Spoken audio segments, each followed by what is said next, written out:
Halo bos, jumpa lagi dengan channel Umar Pasa. Pada kesempatan kali ini admin akan berbagi tips tentang bagaimana cara membongkar jahitan dengan aman untuk kita dan juga aman untuk kainnya.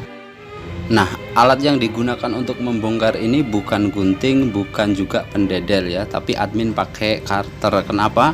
Karena kalau gunting atau pendedel tidak semua orang punya, tetapi kalau karter insya Allah punya ya. Kalau beli pun murah, cuman 1000 di warung. Dan tutorial ini juga admin khususkan bagi orang awam ya. Kalau yang ahli admin nggak bahas. Jadi yang awam yang biasanya kalau mendedel jahitan itu kainnya pada bolong-bolong ya, karena terkena entah itu gunting, entah terkena karter ataupun silet. Nah, pada kesempatan yang pertama ini media yang admin gunakan itu adalah mendedel jahitan pada resleting jaket. Ini agak sulit. Yang pertama jahitannya itu double, jahitan dalam dan juga jahitan luar atau jahitan tindas. Kemudian jahitannya juga rapat. Kemudian warna kainnya hitam, benangnya juga hitam, jadi akan menambah tingkat kesulitan. Nah, kenapa admin pilih yang serba hitam, kemudian benangnya juga kecil untuk menunjukkan efektivitas daripada teknik yang admin gunakan. Oke, kita langsung saja ke tutorial. Nah, pada jaket ini jadi jahitannya ada dua ya, jahitan dalam ya seperti yang ada pada video, kemudian juga jahitan luar. Nah, cara mendedel untuk jahitan yang semacam ini sangat sulit bos ya. Jadi jangan di skip sekali lagi biar tidak mengurangi pemahaman. Kita agak tekan kain bagian bawah. Nah, kemudian di situ ada sedikit celah yang bisa digunakan untuk memasukkan ujung karter. Kemudian untuk posisi jempol itu jangan pernah berada di depan karter, tetapi harus di belakang karter seperti yang ada pada video tadi. Nah, ini jahitan pertama, jahitan dalam yang sudah dibongkar.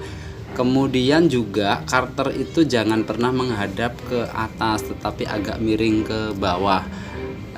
Kalau miring ke atas ini nanti bisa kena kain, kalau ke bawah itu kan kena resleting yang rusak ini, jadi mengurangi resiko kain robek. Nah, sekarang kita perhatikan ya posisi jempol dan juga jari kiri, jari tangan kiri. Nah, jari tangan kiri ini untuk jari telunjuk juga jari tengah, nah seperti ada video itu kita letakkan di bawah kain ya. Nah, bisa juga untuk telunjuk ini berada di atas kain ya seperti yang ada pada video, tapi ingat jempol ini kita tarik ke tengah. Jadi silahkan enaknya yang mana, yang pakai teknik yang pertama tadi atau yang kedua untuk posisi jempol dan jari telunjuk.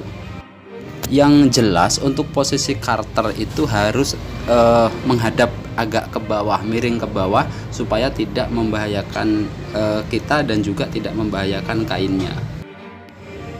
Ada yang terlewat, jadi pada waktu kita menggunakan karter itu gunakan karter yang tajam ya, jangan yang tumpul. Kalau yang tumpul nanti mau tidak mau kita harus menekan kuat dan itu sangat beresiko.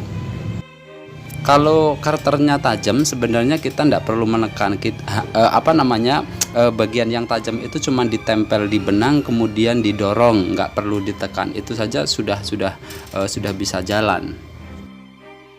Kemudian setelah jahitan ini terbuka ya, sekitar semisal 10 cm, kita bisa pakai teknik yang kedua semacam ini ya, semacam yang ada di video. Jari telunjuk itu kita kasih pada posisi kiri kain dan yang jempol kita kasih posisi kanan, kemudian kita renggangkan seperti yang ada pada video tadi.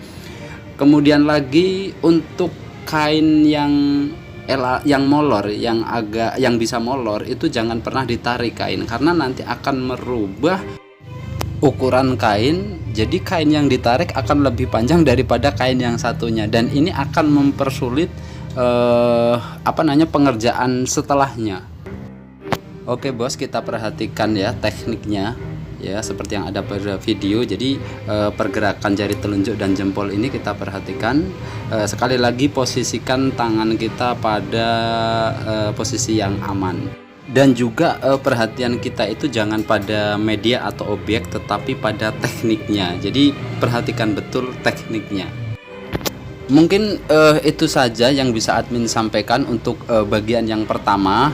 Untuk kalian yang tertarik dengan video ini dan juga menantikan teknik dan trik berikutnya, silahkan tekan subscribe dan juga tombol notifikasi. Untuk kalian yang tidak subscribe juga nggak apa-apa. Yang penting jangan lupa untuk selalu berbagi pada keluarga, teman, ataupun saudara.